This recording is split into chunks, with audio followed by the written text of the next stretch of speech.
Hi everybody, my name is Nico Penaranda. I've been from the DC area my entire life, and I have some poems for y'all today.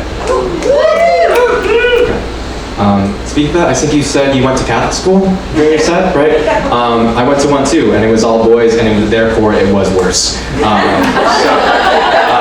you have nuns? I had a nun. I had more priests, and then just guys, I guess. They were great teachers for the most part. So this first poem is about the Catholic school I went to, and this poem is called Given Names. Catholic schools and the United States Navy share similar tactics of identity erasure. They give you uniforms, cut your hair, and strip you of your first name.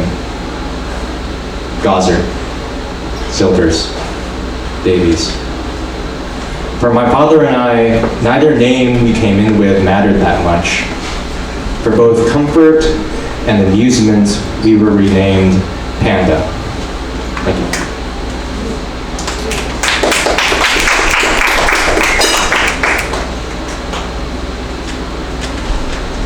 And if we're doing shameless plugs, I'm working on a book, and so really the only thing I have to plug is my Instagram, so you can find that at npxhc, and yeah, follow me there.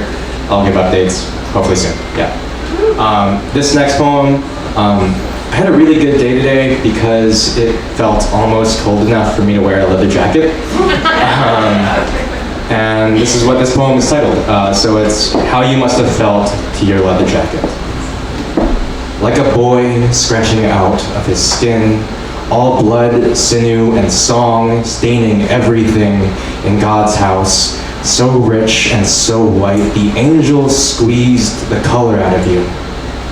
Made you forget you had any until you found me in the clearance aisle and realized I too was made from stolen hide. Thank you.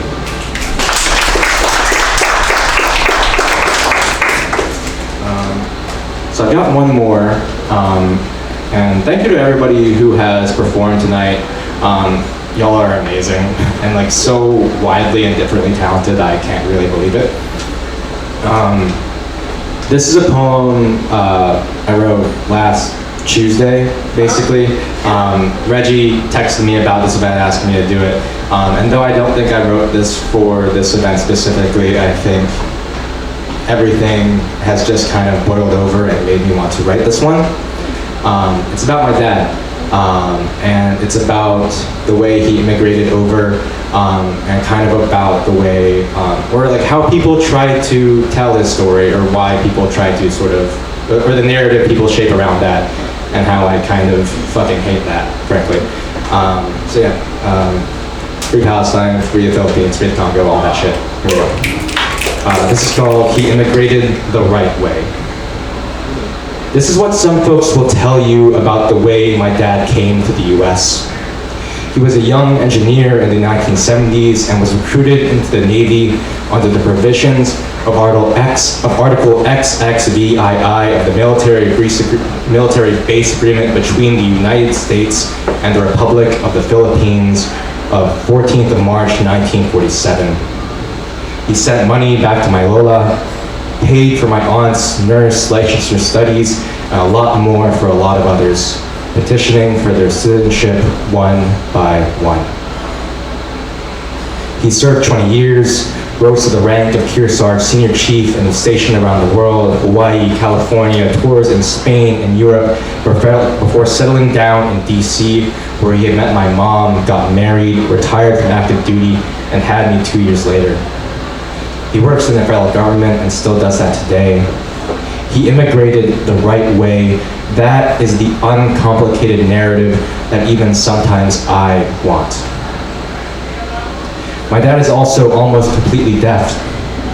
He wears a hearing aid, needs to watch your lips closely when speaking to you.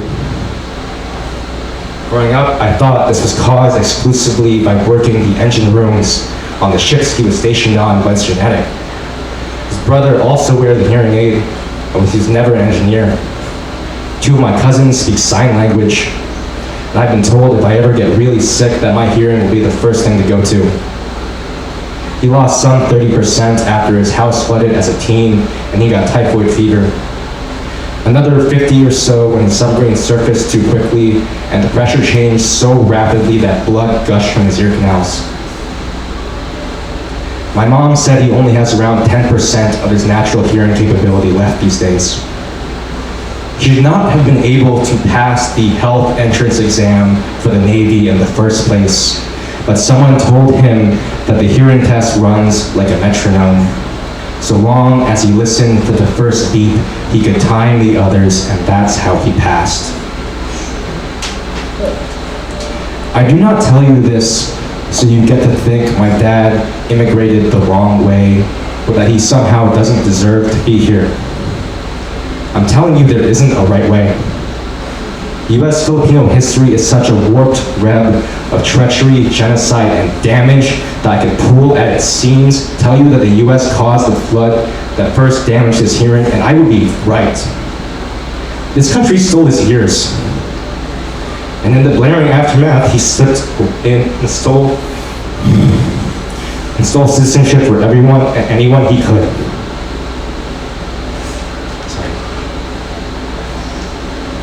This country has no merit to decide what is the right way to come here. And when enough of us realize that, I hope we do flood their streets. I hope our very presence makes them sick.